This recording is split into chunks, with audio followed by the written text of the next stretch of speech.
Ini Pak Ivan Pak HP Pak. Taruh di belakang Modi kan. Bener nggak sih posisi kita di sini? Yon mau di kanan? Enggak, aku di sini aja. Iya, Rambut aku bagus nggak sih saya ini? Oke, bagus. Keren.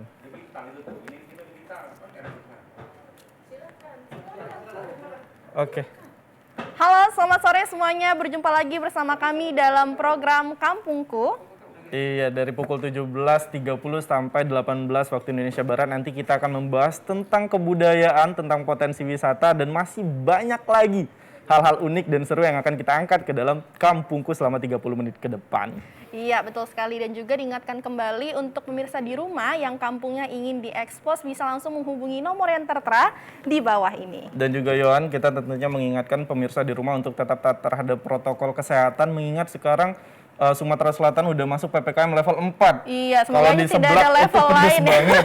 Semoga jangan naik lagi deh. Iya. Makanya untuk pemirsa di rumah kalau keluar rumah pakai maskernya, cuci tangan, juga menghindari kerumunan dan tentunya mengurangi mobilitas di luar rumah. Iya, betul Oke, sekali. Yohan apa kabarnya Yohan? Udah lama nggak Baik. ketemu kita Yohan. Iya, udah berapa episode ya? Udah berapa Akhirnya episode ketemu Kampungku yang lagi lewat? deh sama Ketemu Suwana. lagi sama Yohan. Oke, Yohan, hari ini kita ada beberapa kampung ataupun beberapa kebudayaan Iya. dan tempat wisata yang akan kita angkat. Salah satu yang pertama ada Kampung Bahari.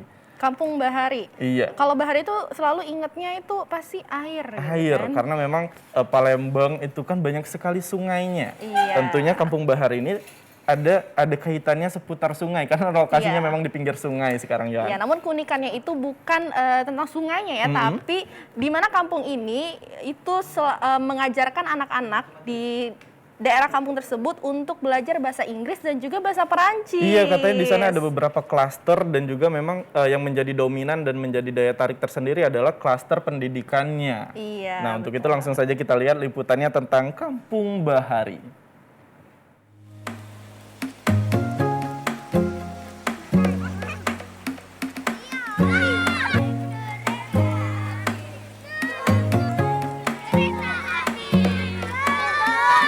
Kota Palembang dibelah oleh Sungai Musi yang membuat kota ini menjadi salah satu kawasan bahari di Indonesia. Salah satu kampung di Palembang yang berada di tepian Sungai Musi yaitu Kampung 15 Ulu di Kelurahan 15 Ulu, Kecamatan Jakabaring, Palembang. Kampung ini dinobatkan sebagai Kampung Bahari Nusantara karena letaknya tepat di tepian Sungai Musi. Kampung ini mempunyai 5 klaster. Salah satunya klaster pendidikan diinisiasi oleh Lanal dan Lantamau untuk meningkatkan taraf hidup masyarakat sekitar dan mendidik anak di sekitar Kampung Bahari mahir berbahasa Inggris juga bahasa Prancis.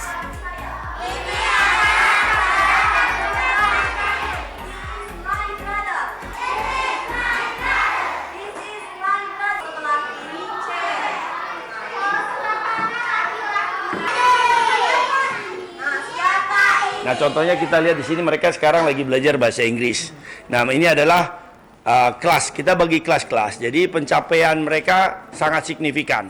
Mereka sekarang sudah bisa 50 kalimat dalam bahasa Inggris. Jadi yang kita pelajari kalimat. Jadi metodologinya adalah dengan mengkombinasikan antara visual, auditori dan kinestetik secara simultan sehingga apa yang dipelajari lebih mudah diingat. Jumlah anak-anak yang belajar di Rumah Pintar Kampung Bahari ini mencapai 175 anak, mulai dari tingkat SD hingga SMA. Metode pembelajaran yang diterapkan adalah sinergitas otak kiri dan otak kanan untuk memudahkan anak-anak dalam belajar.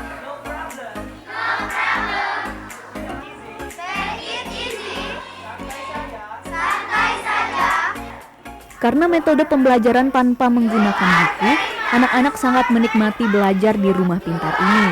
Terbukti hanya waktu 1 minggu saja, siswa sudah fasih menghafal 100 kalimat dalam bahasa Inggris. Mau awalnya nggak tahu apa sih gitu kan bahasa Inggris gitu. Ternyata pas di awal diajarin kan welcome, ternyata ya seru karena nggak bawa buku gitu, bener nggak bawa buku, terus cuman kita sebut aja gitu. Dan ternyata enak gitu karena guru juga mentor-mentornya itu asik ngajak gitu kan. Kalau ngajar sih seru ternyata seru karena ya berbagi ilmu. Karena apa? Kalau misal kita mengajar itu ternyata ilmunya tuh ilmu yang kita dapat itu lebih. Biar kita tuh lebih bisa mengingat gitu kan. Diharapkan kampung ini menjadi salah satu sarana untuk memajukan serta meningkatkan kualitas pendidikan anak-anak di masa pandemi saat ini.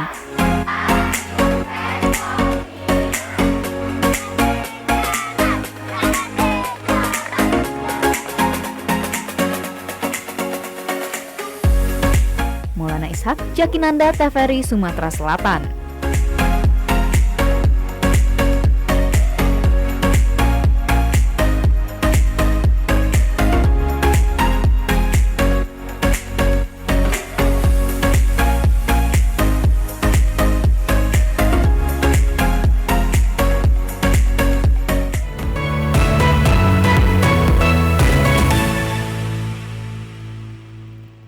Iya, masih di Kota Palembang. Suara, kamu tahu nggak misalnya aku sebutin kota tua di Kota Palembang itu di daerah mana? Oh, bukannya kota tua ada di Jakarta Palembang aja? juga ada Palembang dong. udah ada? Iya. Di mana, Yohan? Nah, jadi kota tua di Kota Palembang itu terdapat di daerah Sekana.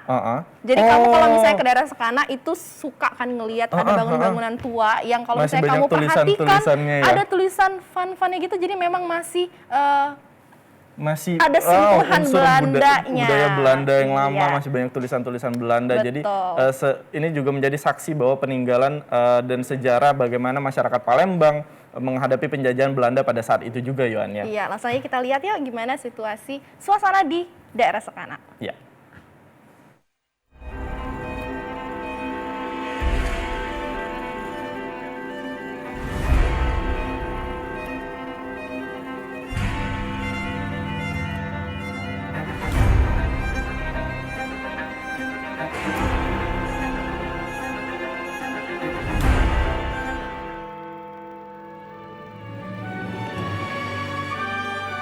Sebagai kawasan pemukiman tua, konon dulunya kawasan Sekana 26 Ilir ini sebagian besar dihuni oleh para bangsawan dari Palembang yang merupakan kerabat maupun rekanan dari Sultan Mahmud Badarudin II Palembang.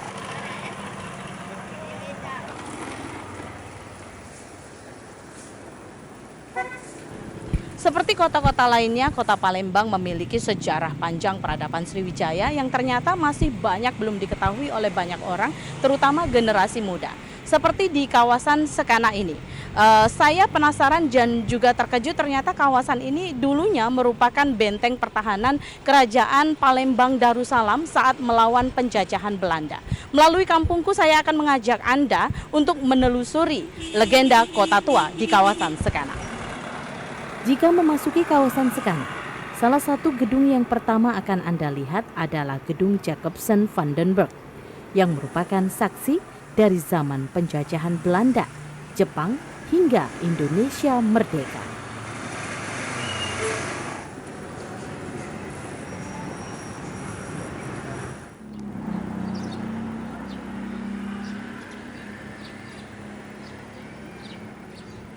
Namun menurut warga setempat, gedung ini sudah ada sejak tahun 1936 silam dan menjadi pusat dagang terbesar yang dimiliki Belanda dan sempat mengalami proses nasionalisasi menjadi BUMN Niaga, yakni PT Dharma Niaga. Sayangnya saat ini keberadaannya terlantar begitu saja.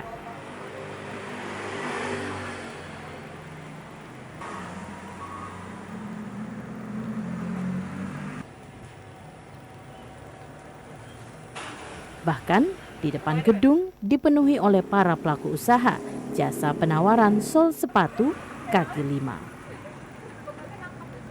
Saya taunya ini dulu tempat perusahaan PT Dharma Niaga. Kalau zaman kakek sih kerja sih emang untuk bagian-bagian perdagangan kayak gitu. Tapi sejak saya kecil sih ini sudah terbengkalai, udah lama banget, udah 30-an tahun lebih kayak gitu. Terbengkalai. Sebutan kota tua memang masih sangat lekat di sepanjang jalan sekarang ini. Bagaimana tidak? Di sini kita akan melihat barisan gedung-gedung tua dan sebagian runtuhan bangunan bekas benteng pertahanan yang kini dimanfaatkan warga sebagai pasar dan beberapa unit usaha, seperti perusahaan koral dan gudang perdagangan, gudang buncit. Industri perfilman juga sempat eksis di kawasan ini. Persis di ujung jalan, kita juga akan melihat bekas gedung bioskop bernama Rosida Theater yang dulu sempat populer di tahun 1960-an. Film yang ditayangkan di bioskop Rosida adalah film lokal maupun film yang sering diputar di layar tancap. Selain itu, di kawasan ini terdapat anak sungai Musi yang dikenal dengan sebutan Sungai Sekanak Lambidaro. Dan inilah wajah baru dari Sungai Sekanak Lambidaro yang telah dipercantik oleh pemerintah Kota Palembang dan dijadikan destinasi wisata air di Kota Palembang dan dikembalikan seperti julukannya dahulu kala, Venesia dari Timur. Zakinanda, Arya Kasari, TVRI Sumsel.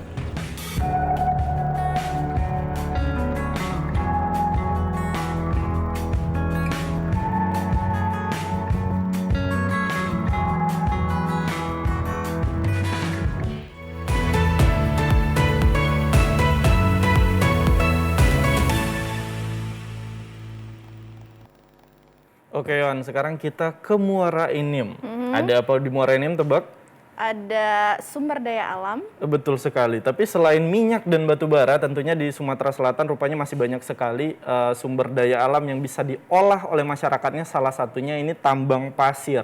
Oh, tambang pasir, pasir pantai gitu Suwarna? Bukan, Oh, berbeda ya? bukan. Ini pasir yang digunakan untuk bangunan ataupun untuk kebutuhan pembangunan gedung dan lain-lainnya, Yohan. Nah, gitu. untuk itu langsung saja kita saksikan, ini dia liputan tentang penambang pasir.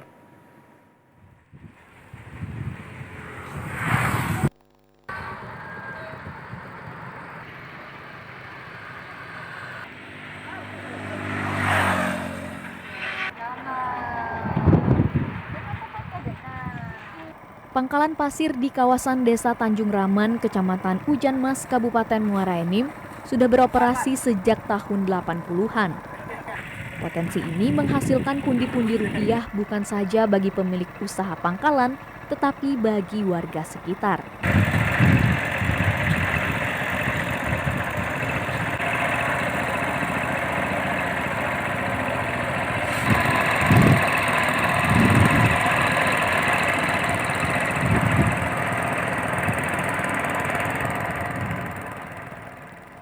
Warga bisa menghasilkan puluhan kubik pasir dalam sehari, dengan harga jual berkisar Rp60.000 per mobil. Awalnya itu dari mana Bu? Dari orang tua atau? Dari bapak. Dari bapak. Terus lanjut Bu ya. Bisa dapat berapa banyak Bu pasir ini? Di 16 kubik. Sedikit ya. Per kubiknya berapa Bu? Jualnya? Iya. Menjual pucuk mobil 60. 60-an ya. 60.000 ya. Terus pembeli dewe Bu, dari mana Bu biasanya? Dari Pagar Alam, Tanjung. Tanjung. Udah jauh-jauh juga ya. Rinim ini banyak. Gantung perahu tuh lah. Gantung perahu, kemudian tergantung cuaca ya. Cuaca besar. Mulainya biasa dari jam berapa Bu? Jam 6. Ngambil jam 6 sampai sini jam 9-an, jam 8 gitu. Doni, salah seorang penambang pasir yang sudah bekerja hampir 10 tahun, merasakan usaha ini sudah membantu perekonomian keluarga. Dengan menambang pasir, ia bisa mengumpulkan uang sekitar 200 hingga 300 ribu rupiah per hari. Alhamdulillah terbantu. Semua kebutuhan terbantulah kan dengan adanya tambang pasir ini. Kendalanya kalau pas air naik itu dalam. Oh, lagi naik itu ya. Lagi naik, itulah kendalanya. Agak susah ya. Susah nyari pasir, ini kan tidak dapat. Dalam sehari itu berapa pecah dihasilkan? Paling dalam sehari itu kalau per orang paling 6 kubik sehari. Oh, sehari 6 kubik ya? Per orang itu. Per orang ya? Kalau nyetor misalkan satu ketek ini 50. Oh, satu ketek. Bayarannya buat yang pasir. Untuk pasir ini ya? Dari itu. Aktivitas para penambang di desa ini dimulai sekitar pukul 6 pagi dan berakhir sekitar pukul 2 siang.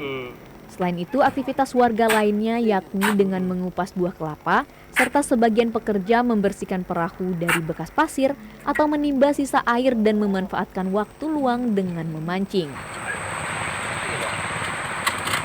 Nah,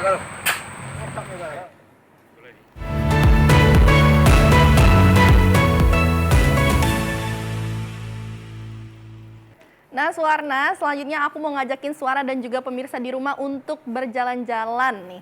Kemana kita, Yohan? Ke tempat yang tentunya menjadi salah satu destinasi favorit kaum hawa jika berkunjung ke kota Palembang. Oh, Yohan aja kalau kesini mungkin tidak cukup 1-2 jam, butuh berhari-hari. Berhari-hari karena bingung. Nah, jadi kita akan berkunjung ke daerah Tangga Buntung, di mana di daerah tersebut itu terdapat sentra songket.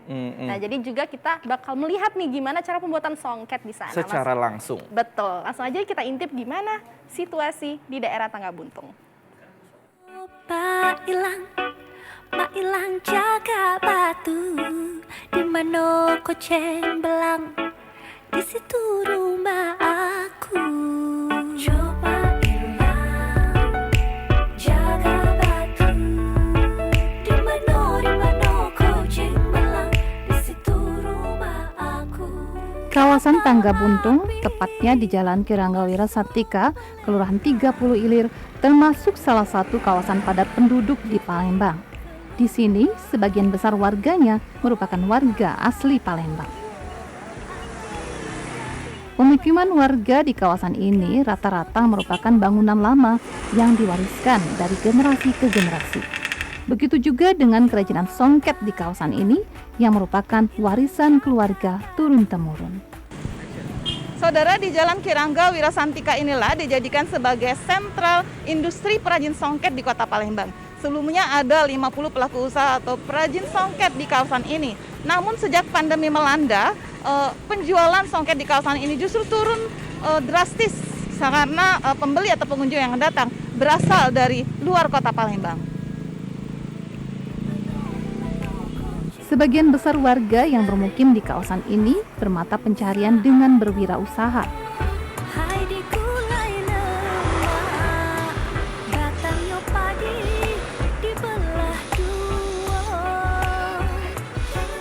Sementara di sisi kanan dan kiri jalan terdapat sejumlah galeri songket yang umumnya sudah lama berdiri.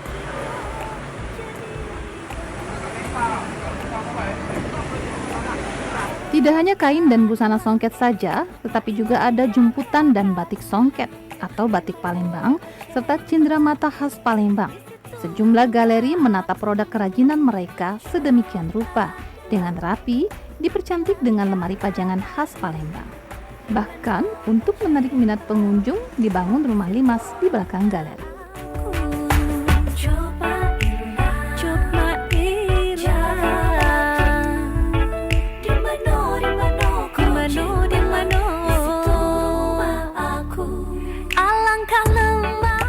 Namun menurut M. Hasan, salah seorang pemilik galeri, sejak pandemi melanda, penjualan menurun drastis.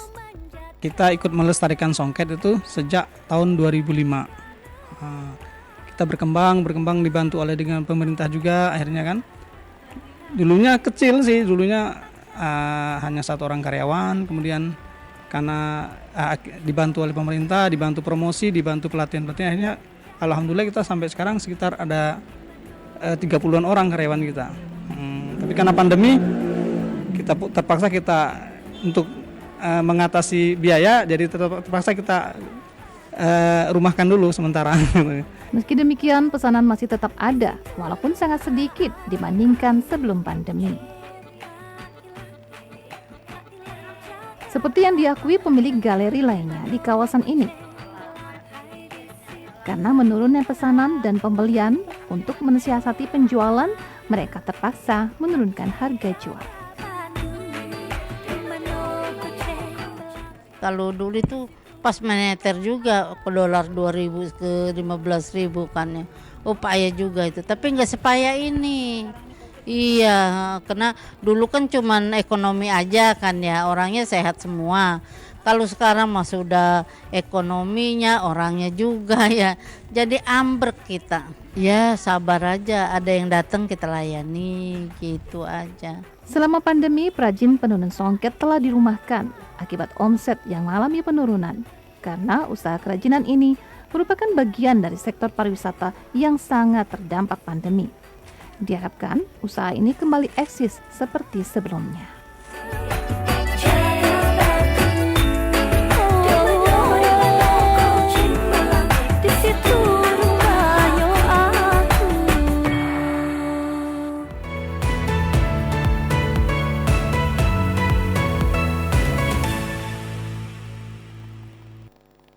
Baik Yohan, setelah ini aku pengen ngajak kamu buat kulineran, tapi jangan kemana-mana Yohan, tetap di kampungku nanti ya.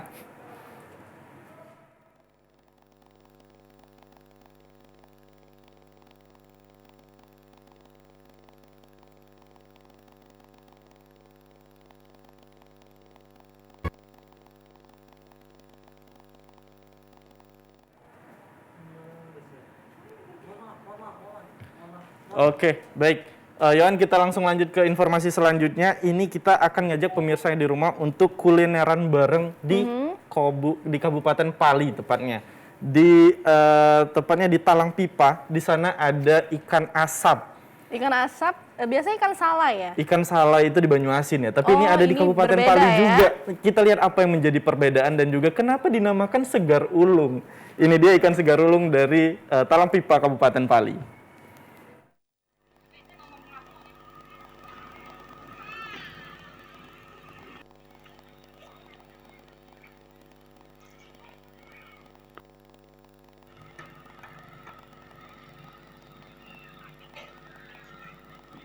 Berada di timur Kecamatan Talang Ubi, kawasan Talang Pipa sejauh ini dikenal masyarakat Kabupaten Pali sebagai kampung pembuatan produksi makanan khas, yakni ikan segar ulung.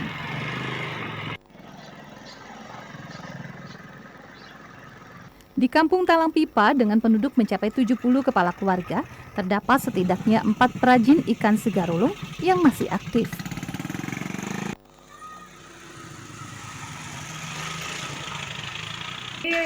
Puluhan ibu-ibu maupun remaja terlibat dalam membuat olahan ikan ini. Salah satu perajin pengolahan ikan segar ulung, Alan Rahma, mengaku sudah lebih dari 10 tahun mengelola penganan ini. Hampir setiap hari ia membuat ikan segar ulung yang diolah dengan pengasapan menggunakan kayu bakar. Nama ikan segar ulung diambil dari istilah ikan segar yang kalau dimakan tidak akan urung. Ikan segar ulung diolah dari sejumlah ikan air tawar dan laut seperti gabus, toman, nila, dan ikan patin.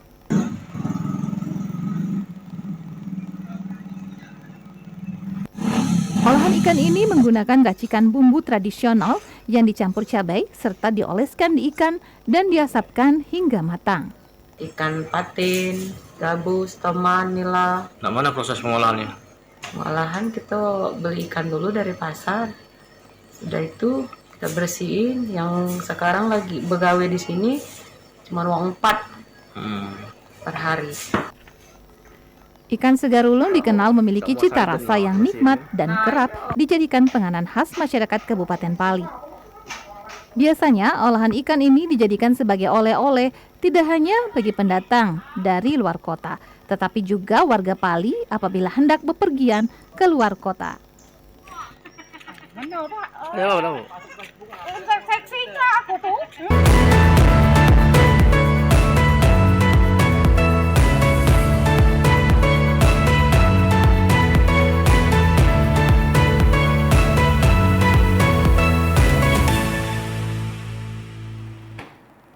Oke Yohan, setelah ini ada informasi tentang minuman yang bisa melepaskan dahaga dan juga penambah iman dan imun di tengah pandemi. Pas banget jadi ya. Pas banget, jangan kemana-mana, tetap di kampungku.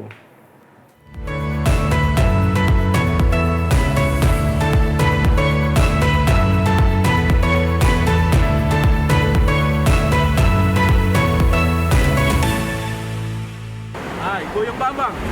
Yuko dulu gitu. Jadi berapa pempek?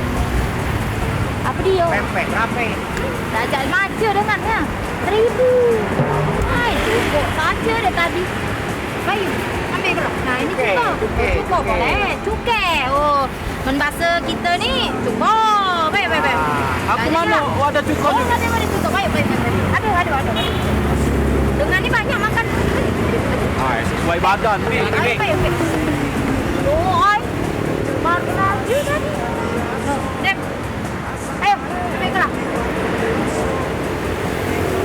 Nabi, aku sikok Sikok be. Yo. Cukup be. Alah, aku cak terkipalnya sikok. Duk. Lapar haus dengan ni. Haus. Oh, hai. Dari tadi cari pelanggan, asing kedapat, no? No ini kalau. Ayo nambah, Be. Ah. Ikut lagi, Be. Ikut, Be. Jauh.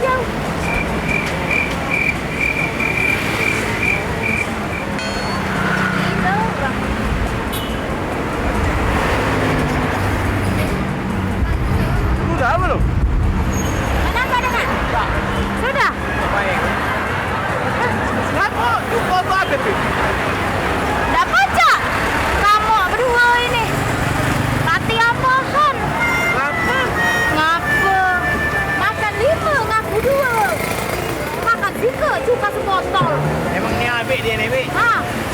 Makan pempek 5 ngaku 2. Leber, makan libok banyak panau. Kapan tanya sebab? Dengan dua-duanya ini seantanan.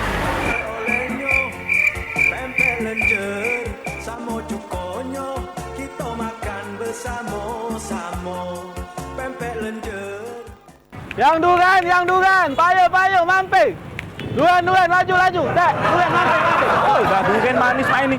Bangun oi, dah gelingkau.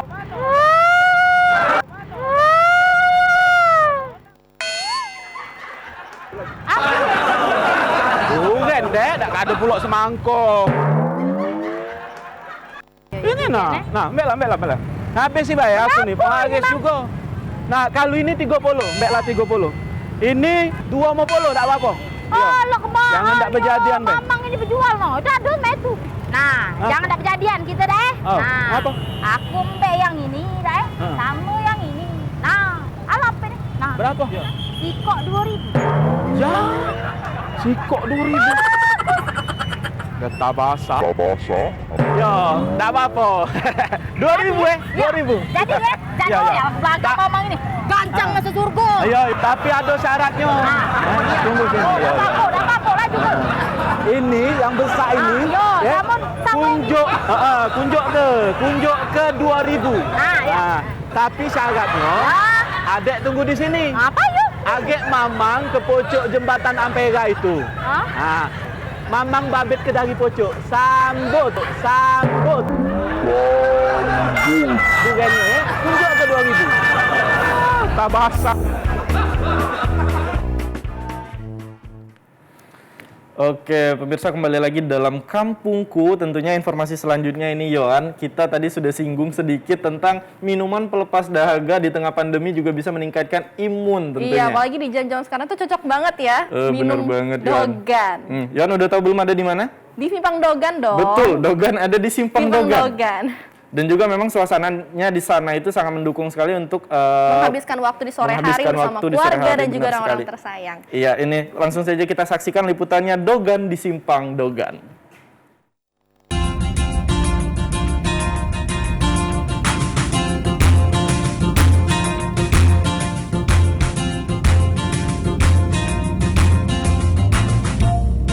Ada yang istimewa ketika menelusuri Jalan RH Amaluddin Sukamaju Sako.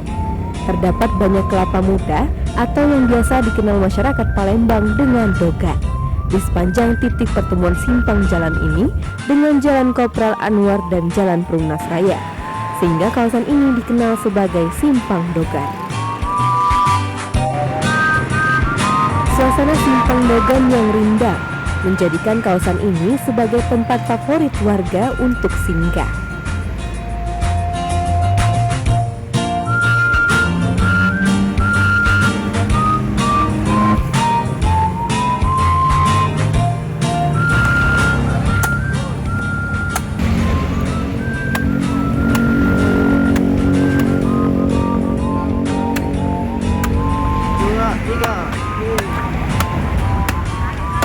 Meminum Dogan langsung dari buahnya memberikan sensasi tersendiri dibandingkan membelinya langsung dari penjual es kelapa muda. Di Simpang Dogan, rasa kelapa yang ditawarkan begitu manis dan segar. Anda pun dapat mengeruk sendiri daging buah kelapa yang lembut.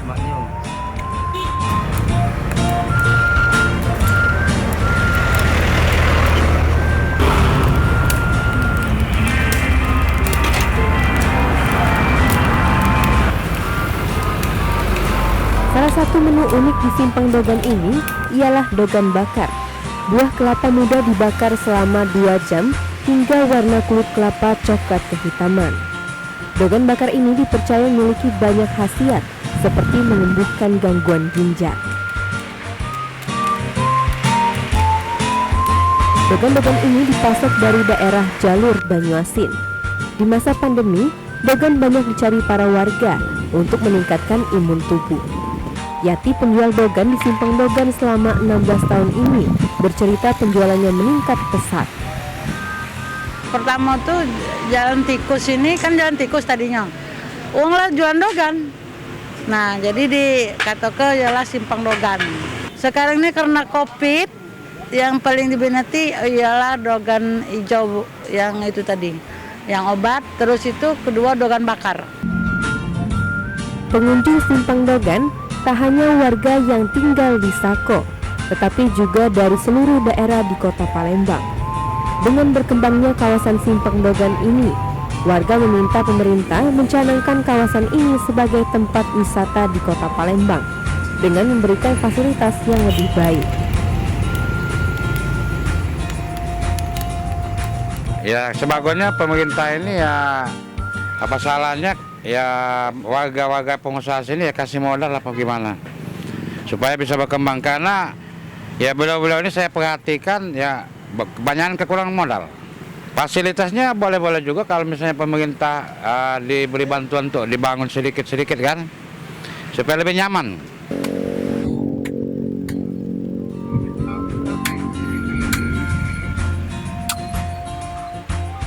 Lenyapnya dahaga ketika minum dogan diharapkan dapat melenyapkan pula beban pedagang di masa pandemi.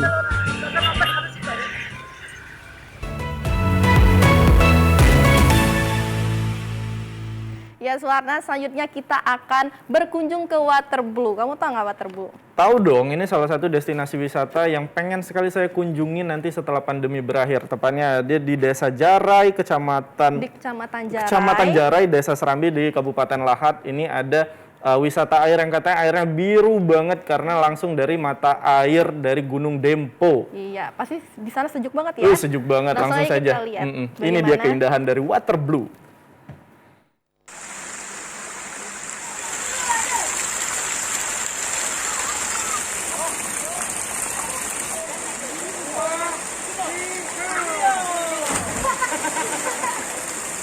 Siapa sangka di Desa Serambi, Kecamatan Jarai, Kabupaten Lahat, terdapat tempat wisata yang begitu indah. Tempat wisata ini dinamakan Waterblue karena airnya yang biru. Warna kebiruan didapatkan dari kejernihan mata air di kaki Gunung Dempo.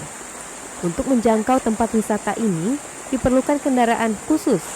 Jarak tempuh menggunakan motor modifikasi mencapai 60 menit dari pusat Kecamatan Jarai. Sedangkan membutuhkan waktu berjam-jam kalau berjalan kaki.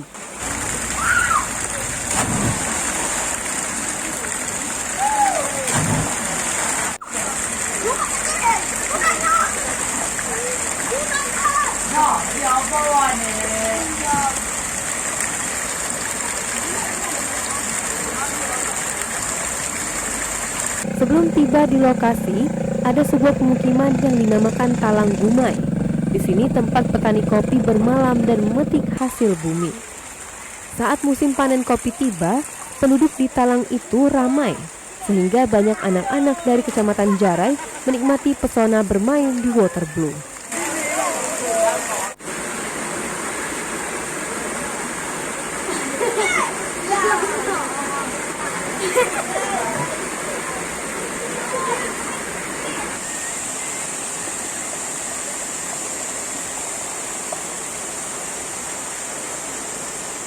Di Jarai ini ada objek wisata bernamanya Waterblue yang terdapat di kawasan Desa Serambi dan Tanjung.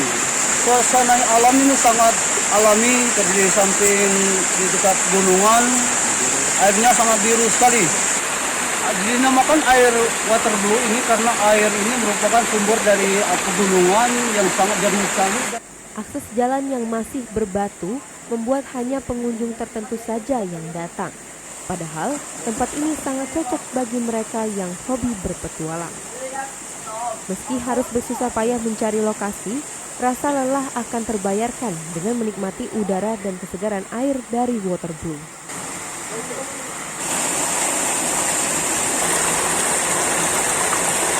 Airnya yang biru dan jauh dari pencemaran membuat para petualang mengincar wisata terpendam ini.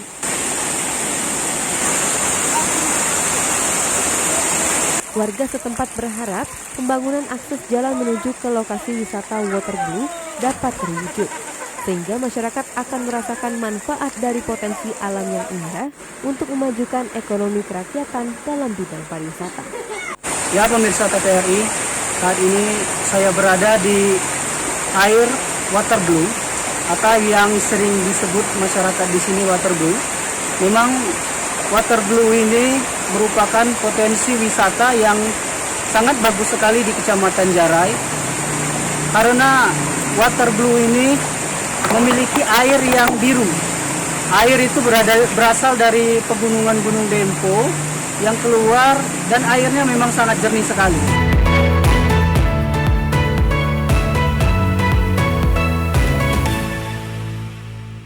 Ya pemirsa, tidak terasa sudah 30 menit kami menemani Anda berkeliling tempat-tempat yang tentunya berpotensi yang ada di Sumatera Selatan.